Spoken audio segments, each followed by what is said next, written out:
Before we begin, make sure you have opened up today's workbook in the Files tab on Teams, saved a copy of it so you have your own version you can edit, and completed and marked your HIR. This lesson, we will be looking at minor key signatures, how to identify them, the concept of the relative minor, and applying key signatures to minor melodies.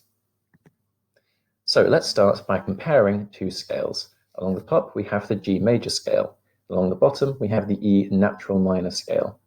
What do you notice about these two scales? Well, what I notice is that they are using the exact same notes, just in a different order. Both melodies have an F sharp, and otherwise all of their notes are natural. So they're using all the same notes, they're just starting in different places. That means that if we wanted to do a key signature for these two scales, they would look the same, with that one F sharp in it. So this key signature is for G major and for E minor.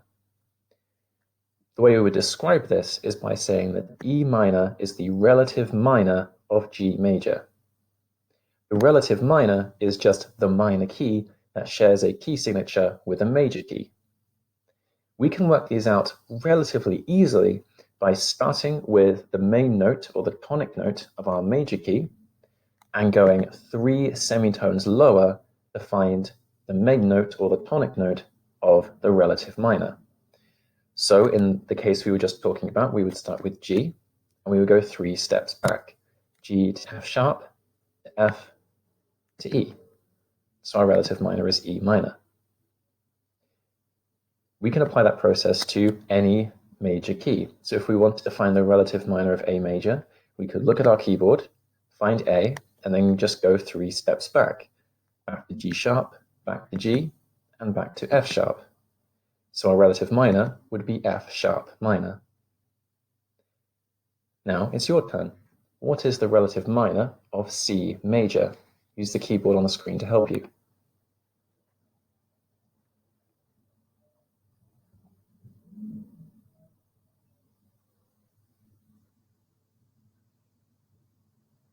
So all we have to do is start at C and go 3 semitones back. 1, 2, 3.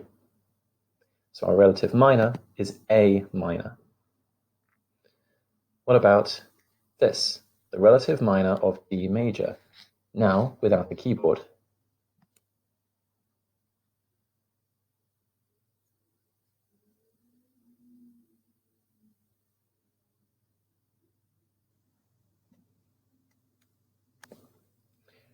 So let's bring up a keyboard and work this out. We would start at D and go 3 steps back. D to C sharp, to C, and then to B. So our relative minor is B minor. How about this question? Finding the relative major of D minor. Finding the relative major of D minor. How do we work that out?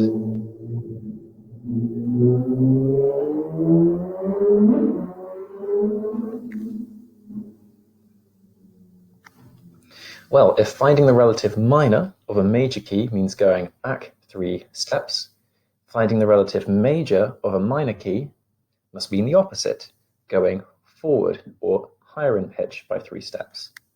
So we would start at D and go up 3. 1, 2, 3, which gives us F major. Now that's all well and good on its own, but when we're applying this to melodies, it creates problems, because now all of our key signatures could be one of 2 things, the major or the minor. So how do we decide which one of these keys a melody is in? Well, we use our rule of thumb from last week. We look at the beginning and ending notes and see which key they fit in with. In this case, we begin and end with a B, so it's more likely to be in B minor. And if we play it out loud, you can hear that pretty clearly.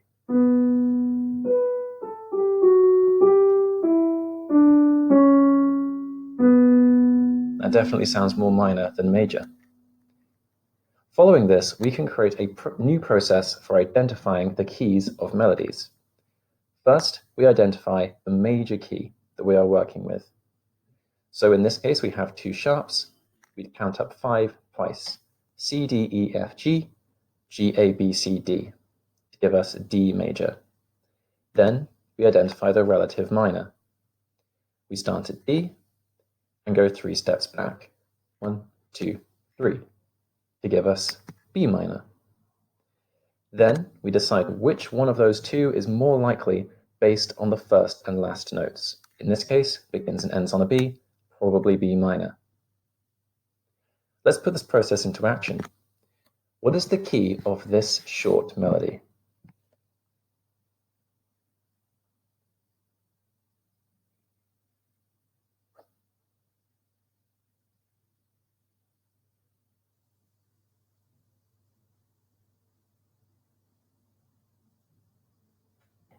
So, step 1 of our process, identify the major key. It has 1 flat. We're going to count up from C 4 steps once. C, D, E, F. So it's an F major.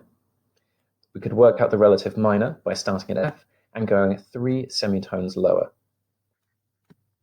which gives us D minor. Then we're going to look at the first and the last notes to decide which one of those is more likely. It begins and ends on Fs, so it's more likely to be in F major. And again, if we play it out loud, it becomes a bit more clear.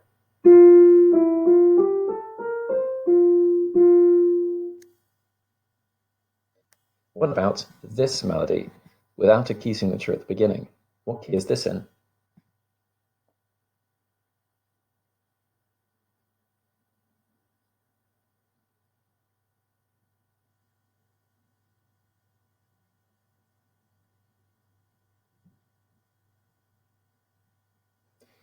So, even though we don't have a key signature at the beginning, we're going to use the same process. We're going to look through our melody for accidentals and decide which key fits it. So we have 1 sharp and F sharp. That means we're going to count up 5 from C once. C, D, E, F, G. So our major key is G major. Our relative minor is then 3 semitones lower. 1, 2, 3. So it's E minor. Now, to pick between them, we're going to start by looking at the first note. But that first note is a B, which doesn't actually fit either of them. This can happen sometimes. But if we look at our last note, we can see that it's an E. So we're probably in E minor. Generally, it's more reliable to look at the last note rather than the first note, because the first note can change a lot, but a piece can only feel finished if it ends on the main note of the key. And that is minor key signatures. Turn to activities 1 and 2 in your workbook, and don't forget about your independent work. Stick with us if you are looking to do the extension questions. So last week in the extension, we looked at the harmonic minor scale, which is like the natural minor scale with the 7th note sharp. So how does the harmonic minor scale fit into minor key signatures? Well, here is a melody in A minor using the harmonic minor scale. We can tell it uses the harmonic minor scale because it has G sharps in it, which come from the A harmonic minor scale, from that raised 7th note. Notice how these G sharps are not included in the key signature. They are accidentals we have to add in on every note we want to add them in on. What this means is if we want to identify the key of a melody using the harmonic minor scale, we use the same process as before, we just make sure to double check our accidentals. So we start by looking at our key signature. We can see that it's either F major or D minor. We're then going to look at our final note. It ends on a D, so it's probably D minor. Then if we look at our accidentals, we can see they are C sharps. This is the raised 7th note in the D harmonic minor scale, which means it has to be in D minor. No other key signature would have B flats with C sharps as accidentals. So, what is the key of this melody?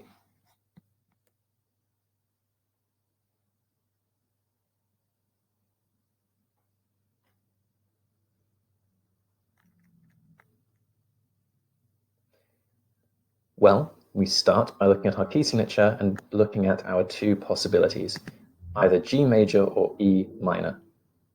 Then we look at our final note. It ends on an E, so it's probably an E minor. But then we check our accidentals, our D sharps. They come from the E harmonic minor scale, that raised 7th, so it must be in E minor.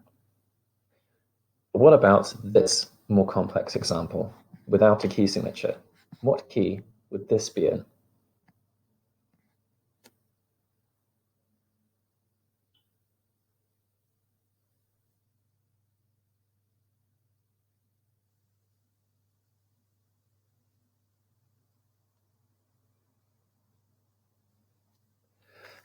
So we can see there are B flats, E flat, and F sharps in it.